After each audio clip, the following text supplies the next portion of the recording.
Assalamu alaikum wa rahmatullahi wa barakatuhu. Bismillahir Rahmanir Rahim wa sallallahu ala nabiyil karim, amma ba'd. Akwai mutane wanda suka yi tambayoyi, za mu ba da amsoshin nasu yanda ya dace. Akwai Tijjabani Hassan ya yi tambaya a barbarci, insha Allah za mu ba da amsa a Hausa kuma za mu fassara shi a barbarci. Yace yaya ne hukuncin wanda direba ne ya je hadari ya kashe mutane ko mutum biyu, wane ne zai ɗauki nauyin, shi ne koko mai wanda yake da motan da ya bashi? A asalin shi gaskiya shi wanda ya yi hadari shi zai ɗauki nauyin, shi zai yi kafara kuma shi zai biya diya.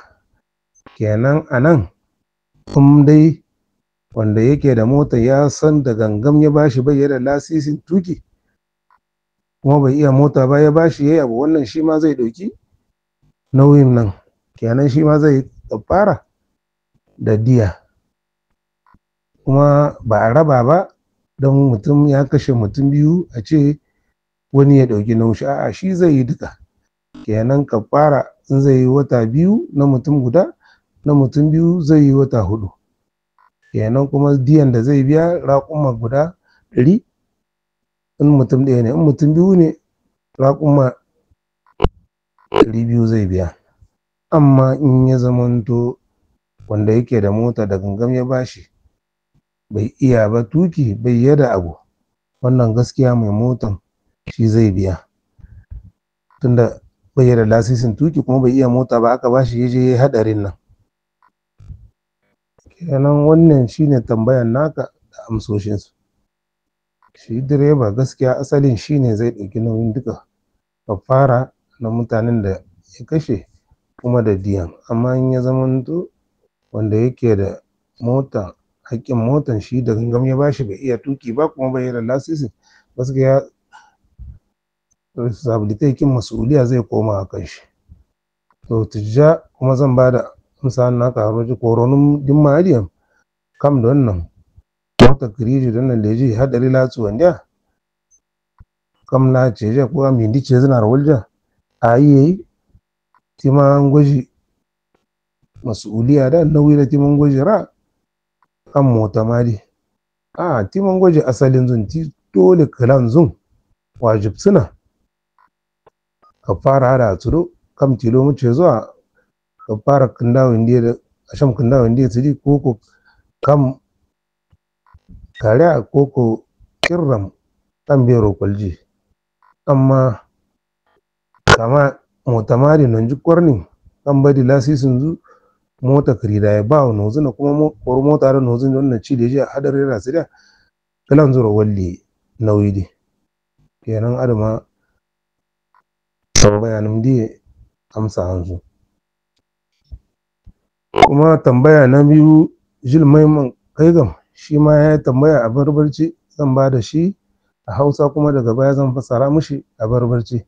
Tambayan nashi yace yaya ne mutum in yayi sallah cikin saffu, in ya zamanto gurin ya matse kwarai, in aka sallame yana iya koma baya? Yana iya koma baya yayi sauran addu'o'in shi inda ya ga yana takura ma mutane.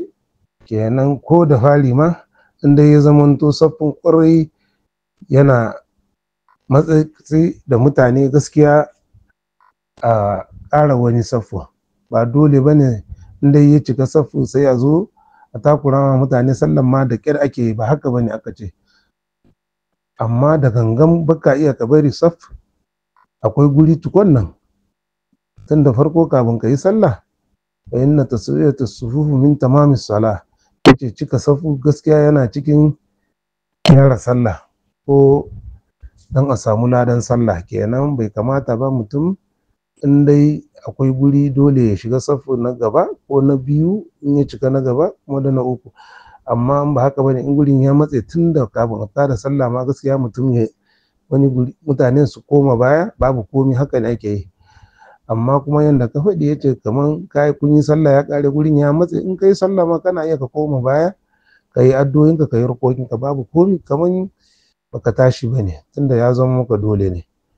To Jilmaiman Kaigam mai koronum din mariyan suro salayen don nan sala da ke ruya safuri zauro na di sangirma matsatsiya abi ranni gawar wallin tunda non jin ni kidum di koro tumburo ya man sala da ka sangu maro zauro safu bu yedi muruna ruya ranni ga na don ga waji safu indiro indire tumuna rojar ya koro an biya rumi zau maro sala da ma kaddin tsari matsatsiya guzayya kaddin wazo an ga kalkalni ya kamata tumburo safu adi tumuruna rojar kamla turun ga warzo ayi matsiri ba amma safu adi tumburi niya gaskiya dole safu buro da tumburi tunda fa inna taswiyata sufufu min tamami sala kenan safu da cika sala ya tsoron beji adinan garo safu kwalli ba wannan jukwar ne amma kirma rikorom din ma adiyan salam ge waya zaburu nadi suka rukiru miya an ga wani mai matsiri ba ada makalkallo dare wata na ga wani malin addu'a mutum mu rakani bedi ada makalkallo.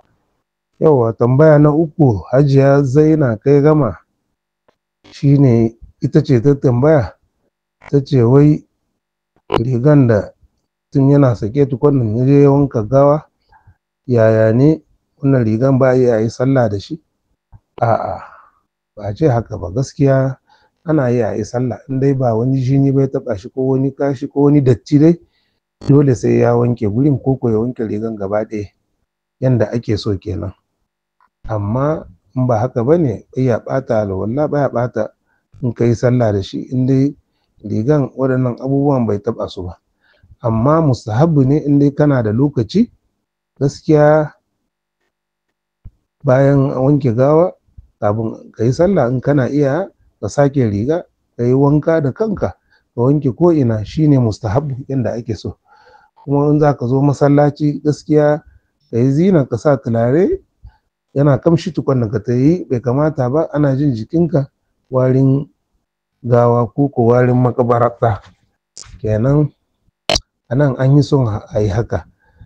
Qur'ani yana cewa khuzu zinatakum inda kulli masjidin, kenan ku zayyana kanku ku sa riguna masu kyau wanda ba su da dauda in za ku ta yi masallatai kenan. Amma in ba haka bane in dai wancan abubuwan ba a taba su ba ko baka wanke ba ko baka yi wanka ba dole bane bai ya bata sallanka, ana iya yi sallah da shi dai ya zama darura ce mana tunda dole bane baka da lokaci. Kuma ko kana da lokaci ma mustahabbu ne ka wanke rigan ko ka yi wanka. Kuma mutum na hudu wanda ya yi tambaya Isa bin Yamin kan tsuntuwa ya ce yaya ne hukuncin tsuntuwa, mutum in ya ɗauki tsuntuwa yana ya ce kayan koko in ya ga tsuntuwa bai yayi ya ɗauka. To tsuntuwa gaskiya abubuwan da ake tsunta abu guda biyu ne, in abun mai kima ne kwarai ko abun wanda bai yi da kima shi wannan ka tsince shi kamar $20 ko $40 ko $100 ma abin dai bai kai bai kawo ba kana iya ka yi sadaka da shi ko ka sayi ruwa ka ba almajirai ko dai wani abu, wannan babu komi ba dole bane kai ka tsaya ka nemi shi. Amma abu mai kima gaskiya wanda ya dace shi wannan tsuntuwan ma iri biyu ne, in ka ga dai abin gaskiya kana iya ka kiyaye shi dole ka ɗauke shi don kar ya faɗa ma hannun wani. Kuma in ya zamanto kai da kanka kana shakkun kanka kana iya in ka ɗauke shi babu amana in dai ka tabbata a gurin wani yana iya ya ɗauka ya yi tsigiya kenan sai ka bari kar ka ɗauka. Amma in ya zamanto abin zai lalace babu wanda zai same shi wanda ko barayi za su ɗauke shi dole ne a nan ka ɗauke shi gaskiya kuma ka yi amana a cikin shi. Kuma mutum ya yi tsuntuwa abin da ya dace tun da farko igiya ne zai yi guraren da in ya zamanto mutane ko mutumin da zai komo ya tambayi kayan shi kenan dole ka yi tsigiya har shekara guda. In ya zamanto kana tsoro abin ya ɓace kenan kana iya ka kai wajen alkali ko wajen kumsariya dai wani abu dai wanda za su sai a rubuta cikin radiyoyi ko cikin jara'id ko dai a yi anose cikin group sai a ce gashi abu kaza ya ɓace na wane ne, sai ba a faɗin menene abin, ba a faɗin ƙima kuɗi ne ko portable ne ko zina ko dai wani abu ne wanda ka tsinta gaskiya kana iya ka yi jirayi har shekara kenan in ba haka ba ne baka iya ka ɓadda shi abin dole sai an jiraye hali ya yi shekara.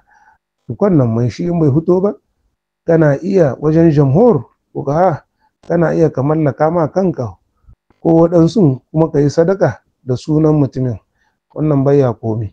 Amma in bai kai shekara ba haka kawai don zalunci ka ce gashi ka samu abu ka kashe ka ɓadda shi, wannan haramun ne gaskiya. In dai ba ka tabbata ba abin zai lalace kuma kana da garanti sai ka saida shi ko ka ci, in dai mutumin ya fito za ka maida mushi don abin kar ya lalace, ko ka kai ma wajen hukuma ko ku saida abin ku aje kuɗin in ya zamanto abin lalace yake. In ba haka ba ne ramuwa za ta same ka in dai da gangan ka ci abin nan gaskiya mai shi in ya bullo.